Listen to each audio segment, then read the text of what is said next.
Over thinking से means उसे ख़त्म कैसे करें? खत्म क्यों करना है? अच्छी होती है ओवर थिंकिंग, बुरी थोड़ी है। मीन्स हर सिचुएशन में हम सब कुछ भी एजम्पशन लगाते रहते हैं अपने और कंफ्यूज हो जाते हैं, उसमें पूरे एंटेंगल्ड हो जाते हैं। नंबर 1 तो आप ये समझो कि ओवर थिंकिंग कोई बुरी नहीं है। जितने भी साइंटिस्ट हुए हैं पास्ट में, वो आपसे ज़्यादा सोचते थे, आपसे कम सोचते थे? ज़्यादा ही सोचते थे। मैं आपको क्या लगता हूँ, मैं यहाँ बैठा हूँ, मैं आपसे ज़्यादा सोचता हूँ, कम सोचता हूँ? ज़्यादा ही सोचता हूँ, कम तो नहीं सोचता। आप कोई भी टॉपिक दे दो, देखो मेरे पास तो तैयार बैठा रहता हूँ मैं तो। हाँ, मतलब हर टॉपिक के ऊपर मेरे पास कुछ ना कुछ है बोलने के लिए। तो द पॉइंट इज़ कि ज़्यादा सोचना प्रॉब्लम नहीं है, सोचना प्रॉब्लम नहीं है, क्योंकि अगर आप सोचना ही बंद कर दोगे तो आप में और जानवरों में क्या फ़र्क है? हम में और जानवरों में क्या फ़र्क है? सोचने का ही तो है। हम सोच सकते हैं, सोच करके अपने आप को जानवरों से बचा सकते हैं। बेचारे जानवर सोच करके अपने आप को हमसे बचा नहीं सकते, उनके पास कोई प्लान नहीं है कि इंसान से कैसे बचे। तो सोचना प्रॉब्लम नहीं है, गलत सोचना प्रॉब्लम है, right? Wrong thinking. Right thinking is not a problem, उससे तो आप सोल्यूशंस निकाल लोगे ना अपनी लाइफ के। तो रॉन्ग थिंकिंग क्या है? What is wrong thinking? Wrong thinking का ग्राउंड क्या है? रॉन्ग थिंकिंग, राइट थिंकिंग जो मैं कह रहा हूं, कैसे डिसाइड करें कि क्या रॉन्ग है क्या राइट है? हो सकता है आपको रॉन्ग लग रही हो, मेरे लिए राइट हो, मुझे राइट लग रही है, आपको रॉन्ग हो। पकड़ में आ रही है बात? हाँ, ठीक है।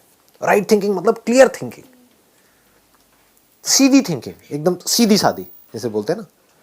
रॉन्ग थिंकिंग मतलब टेढ़ी मेढ़ी, जहां पे हम खुद ही फंसे पड़े हैं। तो राइट थिंकिंग मतलब क्या, रॉन्ग थिंकिंग मतलब क्या? बताओ जी। सर, जो बिलीफ्स पे बेस्ड है वो रॉन्ग थिंकिंग है, और जो रियलिटी पे बिल्कुल बेस्ड सही, है। बिल्कुल सही। Let's give a big hand for him. क्या हुटिंग करी पाई आपने? आवाज आई मेरे को थोड़ी हल्की फुल्की सी। तो भंगड़ा भी पा दो अब तो यार, आओ ना भाजी। हाँ, ये बात क्लियर हुई? ये बोली है, जो भी आपके बिलीव्स के ऊपर बेस्ड है वो रॉन्ग थिंकिंग है, और जो रियलिटी के ऊपर बेस्ड है वो राइट थिंकिंग है। बिलीव्स हमारे किसके ऊपर बेस्ड हैं? इल्यूजन के ऊपर बेस्ड है, और जो रियलिटी है वहां पर किसी बिलीफ की जरूरत नहीं है। Do you have to believe कि मैं यहां पर हूं या नहीं हूं अभी?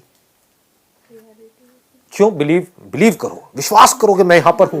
मेरी बात का विश्वास क्यों नहीं कर रहे हैं आप लोग? किसी को भी डाउट है कि मैं यहां पर हूं या नहीं हूं? तो रियलिटी में बिलीफ की कोई जगह नहीं है। बिलीफ कहां पर चाहिए? जो रियलिटी में कहीं नहीं है आपके आसपास में। बस आपको कुछ भी बोल दिया गया है और आपने मान लिया है, और उसके बेस पर कुछ भी सोच रहे हो। कभी अपने अंदर झांक करके देखो, जो भी आप सोचते हो वो बिलीफ्स के बेस पर सोचते हो या रियलिटी के बेस पर सोचते हो? 99% जो भी कुछ सोच रहे हो सब बिलीफ्स के बेस पर। भगवान है या नहीं है? नहीं है। एक मिनट, कितने कहते हैं नहीं है? ये बिलीफ है या रियलिटी है? रियलिटी है। अच्छा, रियलिटी है। वाह जी वाह, मतलब आपने तो सीधा ही स्टेटमेंट दे दी कि भगवान नहीं है। अच्छा, मैं कहता हूं है। करो चैलेंज, कैसे करोगे? और जो कह रहे हैं है, वो बिलीफ है रियलिटी है? बिलीफ है। क्यों? क्योंकि मैं कह रहा हूं कि नहीं है। करो प्रूफ। है आपके पास कोई फोटो वोटो है? दिखाओ, प्रूफ करो। कैसे प्रूव करोगे? तो रियलिटी के बेस पर अगर हम सोचें तो हमारा माइंड क्लियर हो जाता है, चीजों को हम देख सकते हैं, समझ सकते हैं, कंफ्यूजन्स नहीं होते ऐसे माइंड में।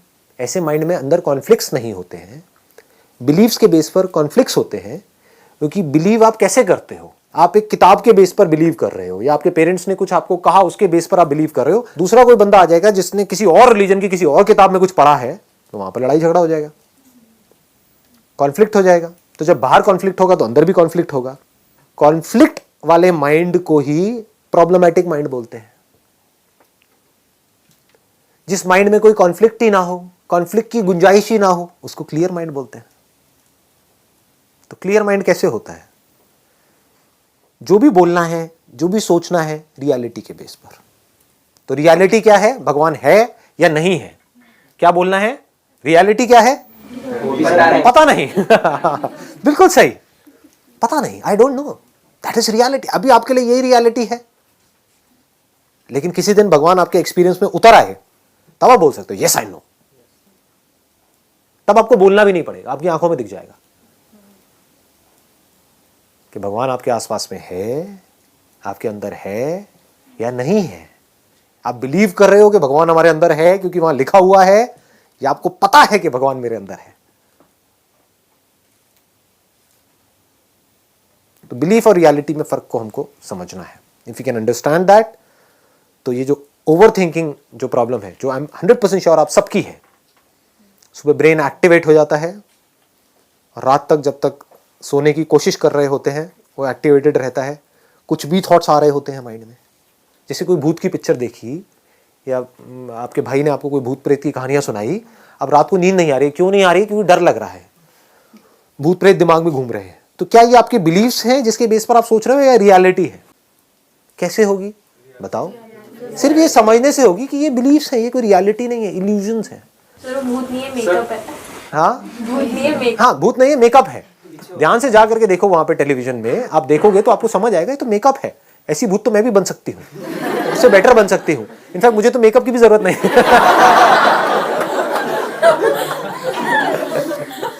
ये आपको जवाब मिल गया है, क्लियर जवाब मिल गया है। हमारे माइंड में एक कंफ्यूजन रहती है, एक कॉन्फ्लिक्ट चलता रहता है कि वो जो पर्सन हमारे साथ में है वो ऐसे हैं या वैसे हैं। ऐसे वैसे मतलब अच्छे हैं या बुरे हैं। तो वो अच्छे भी हैं और बुरे भी हैं। दुनिया में ऐसा कोई नहीं है जो सिर्फ अच्छा हो या सिर्फ बुरा हो। बुरे से बुरे में भी अच्छाई होती है, अच्छे से अच्छे में भी बुराई होती है। लेकिन जिस बेस पर आप उनके बारे में अच्छा बुरा सोच रहे हो, जरूरी नहीं है वो सच है। वो इल्यूजन भी तो हो सकता है ना। तो रियलिटी है या इल्यूजन है वो कैसे पता लगेगा? उनके साथ बैठ करके पता लगेगा। चाहे डायरेक्टली उनसे पूछो, चाहे इनडायरेक्टली पूछो, डिपेंडिंग अपॉन योर रिलेशनशिप। जैसे आज अगर मैं अपनी बात करूं तो मेरी और मेरी वाइफ की जो रिलेशनशिप है, अगर जरा सा भी कुछ मेरे को लगता है तो मैं सीधा जाकर के उससे पूछ लेता हूं कि मुझे ऐसा लग रहा है क्या। तो वो हंसने लग जाती है कि क्या लग रहा है।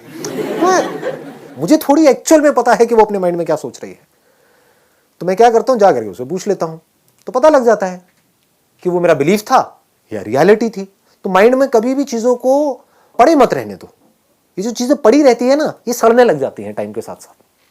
किसी के लिए आपके दिल में कुछ बुरा है, कोई नफरत है, ये है वो, निकाल दो ना, उसको खत्म करो। बंदे को खत्म नहीं आया।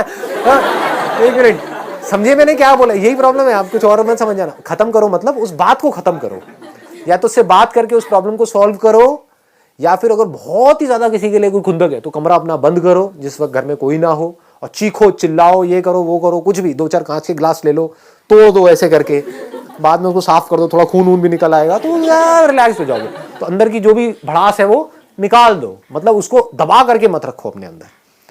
किसी के लिए भी अगर आपके मन में किसी भी तरह की कोई बुरी फीलिंग है, कोई बुरा थॉट है, कोई किसी को नुकसान पहुंचाने की चाह है, तो समझ जाओ आप खुश नहीं रह सकते, उसका कुछ नहीं जाएगा।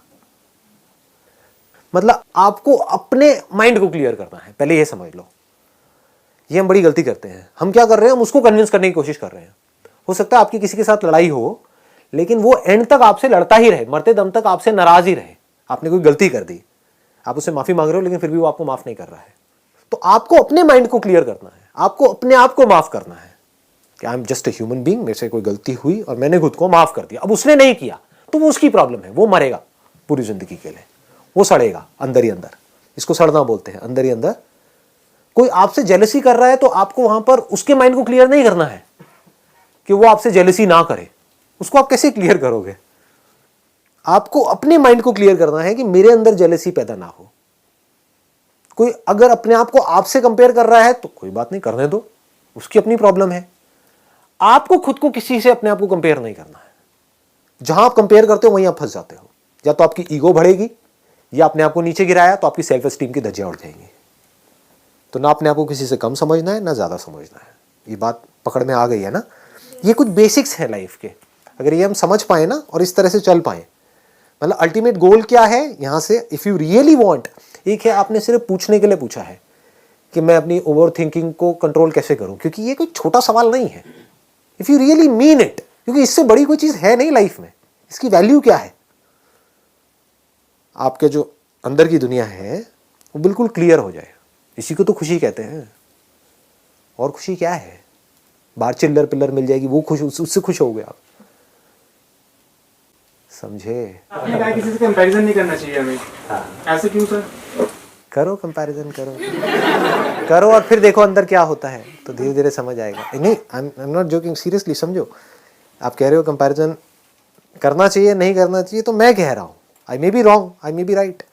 तो कंपैरिजन करो और अपने अंदर झांक करके देखो क्या होता है, आपके माइंड की कंडीशन क्या होती है। नहीं, अगर हम किसी बंदे को कुछ देखेंगे नहीं, कुछ समझेंगे नहीं वो क्या कर रहा है क्या नहीं। तो आप कंपेयर थोड़ी कर रहे हो, आप तो सीख रहे हो। Is learning comparison? आप अपने आप को मेरे से कंपेयर कर रहे हो या मेरे से कुछ सीख रहे हो? हाँ, अगर कंपेयर करोगे तो अपनी धज्जियां उड़ा लो। समझ गए? हाँ, कि ये बंदा कहाँ है, मैं कहाँ हूँ, ये वो व्हाटएवर। सीख रहे हो तो चाहे इससे सीखो चाहे गली में किसी भिखारी से सीखो, उसमें कंपैरिजन की क्या जरूरत है? सर हम नहीं करते सर, पेरेंट्स करते। करने दो। अभी मैंने क्या कहा यहाँ पर, ये बात समझ आई कि आपको अपने माइंड को ठीक रखना है, अपने पेरेंट्स के माइंड को नहीं। आपके पेरेंट्स अपने माइंड को ठीक रखना चाहते हैं या नहीं चाहते, ये उनकी प्रॉब्लम है। मैंने इतनी सारी बातें आप लोगों से करी, लेकिन इन बातों की इंपॉर्टेंस और इसकी डेप्थ आप देख पाते हो या नहीं देख पाते हो, ये आपकी प्रॉब्लम है, मेरी नहीं है।